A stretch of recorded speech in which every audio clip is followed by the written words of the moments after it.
So, magandang hapon ulit sa inyong lahat. At ako ay kung maaari niyo ba tulogin ang mga basura sa ilalim ng inyong upuan? At pagkatapos, ihanin niyo rin ang mga upuan ng maayos. Pagkatapos nga ay maaari kayo tumuho. So, ngayon naman ay itaas mo ang kanyang gamay para sa aming attendance. Pagkatapos ng mga anak. Jocelyn? Christy? Nandito po. Ivy? Nandito po. Magaling, walang huliman sa ating klase ngayon. So, para sa ating motivasyon ay ito ang ating pangunahing gawain. Ang gagawin ninyo ay meron lang po dalawang kamay dito sa harapan. At pakibasa ang patuloy. Ito ang pahayag na aking simulan ay iyong naranasan. Pagkip sa pangatawan. At ito ang pahayag ay hindi nyo naranasan. Pagkip sa pangatawan. Sige, dahil dito ang mga pahayag. Una, masahin nyo. Naranasan mga kumari sa isang magsahan o kompetisyon. Who wants to answer? Sige, paki-appear kung ito ba ay naranasan o hindi. Very good. So, pangalawa, naranasan mga kumari sa isang magsahan. Sino ang susulat namin ang answer?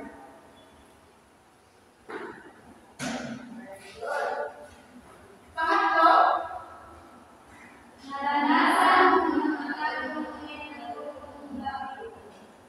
Sino ang answer? Ito ba ay naranasan? Hindi. Pang-apat, nakakalisayo ka na isang talento o kasanayan para sa isang layunin. Sino ang answer? Sige, ikaw, personally. Sige.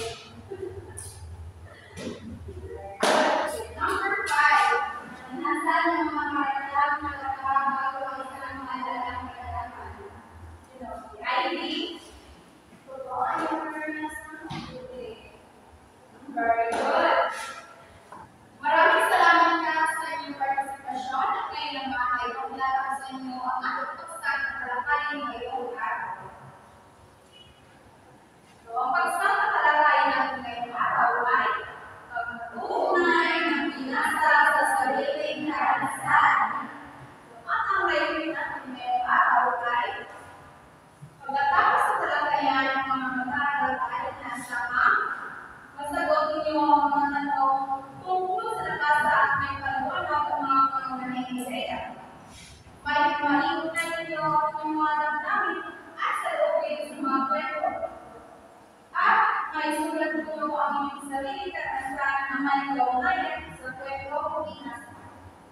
Ngayong araw ay tatalakayin natin ang kahalagaan ng pagtutugnay ng ating sarili karanasan sa binabasang kwento. Alamin natin ito sa pamamagitan ng kwento ni Maya.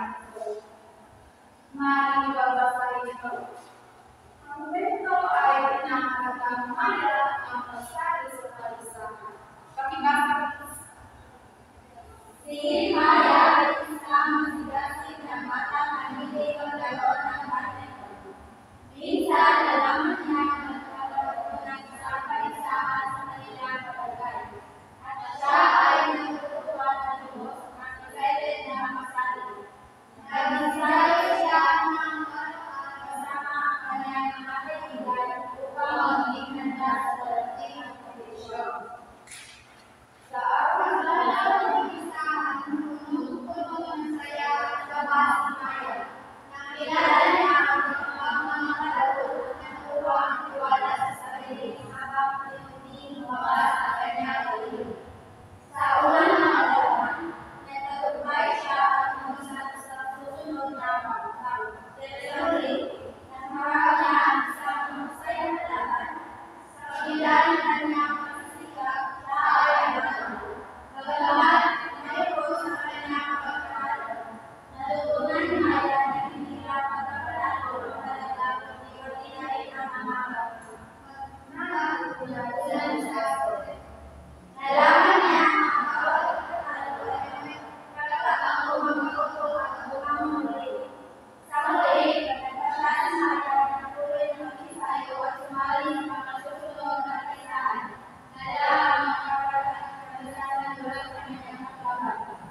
susunod na laban. Maraming salamat. Ngayon, pasok sa sunis na gawa nating aktibidad ay may tatlong katanungan ko. Magtatapat ako ng esto ng estudyante. Unang katanungan. Ano ang iyong nararamdaman habang binabasa ang kwento ni Maya?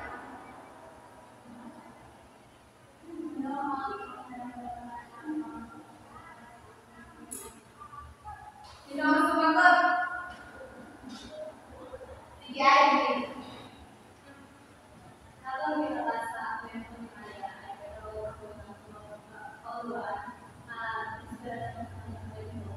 Dahil ang pagkatalo ay pinag-aaral sa atin sa pagkatalo ng ito.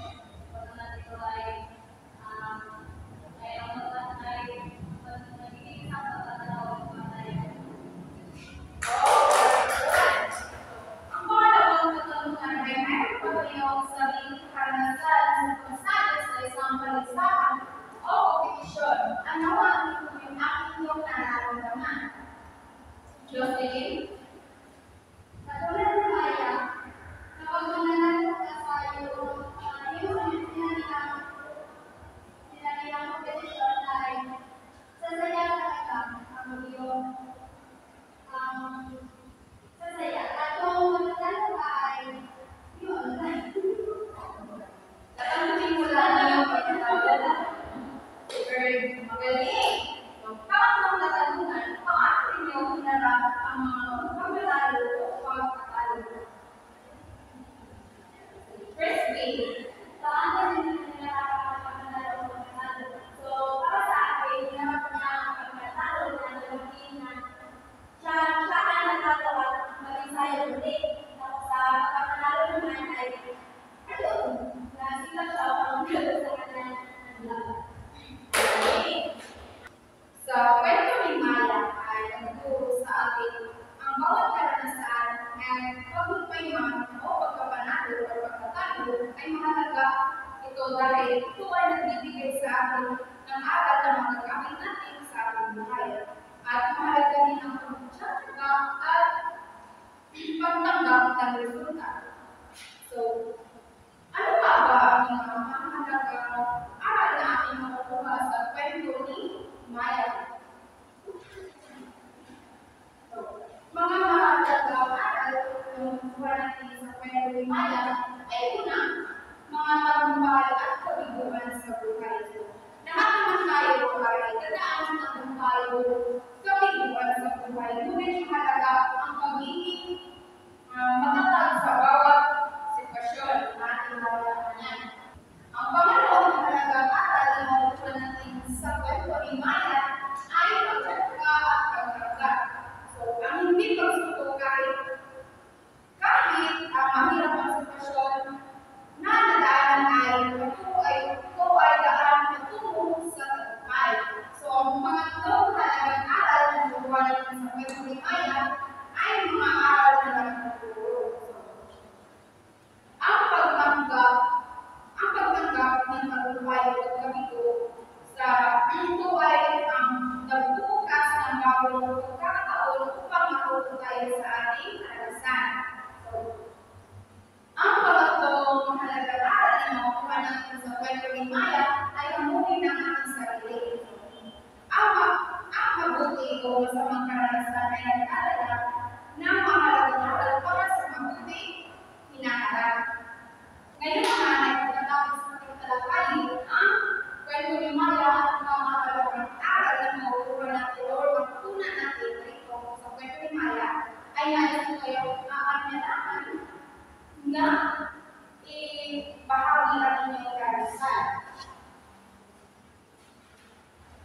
Pagbabahagi ng karanasan.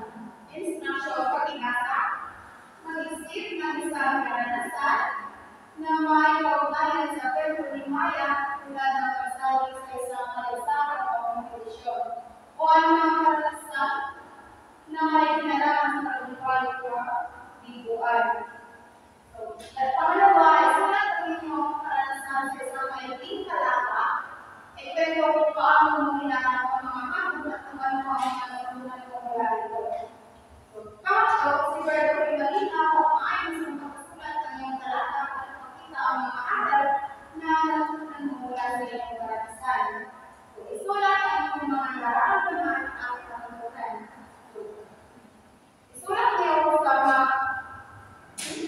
may talata gamit ang mga gawain na ito. Pag kinabasa niyo yung kwaderno at ballpen, at bigyan ko kayo ng sapat na oras para magsulat.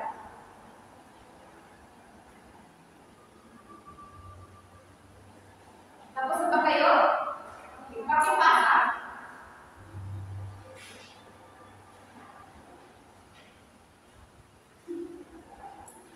Very good. Ay magaling. Ngayon naman ay subukin natin ang inyong pagkaunawa sa ating aralin. Mayroon tayong dalawang bahagi ng aktibidad para sa ating pagkakaya. Una ay magbibigay ako ng kwento na magkatang Lisa ang pagpasok sa paligsahan. So basahin niyo ito mabuti at sagutin ang mga tanong pagkatapos. Ito ang mga tanong. At sa pangalawa, bahagi ng ating aktibidad, ito ay pagtunay ng binasa sa sariling karanasan. At isulat niyo sa inyo ang inyong karanasan na ugnayan sa kwento ni Lisa. Tumayo naman ay kumuha kayo ng isang buong papel at simulan niyo na sagutin ang pagkakaya.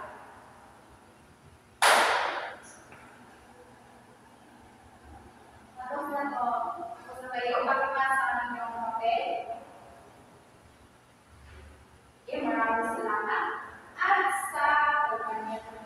At para sa inyong pagkakarali, ay basahin niyo ang kwento ni Ana at sagutin niyo ang mga tanong. At kayo din ay una ito ang kwento ni Ana sa inyong sariling karanasan. So, salamat mga bata sa inyong pakikinig at pagkakabitan niyo karanasan hanggang sa muli at paalam. Bago tayo mag-aaral sa isa't isa, maaari kayo para sa panahon na pananalig. Diyos rin, pakipagsahan natin sa maraming salamat.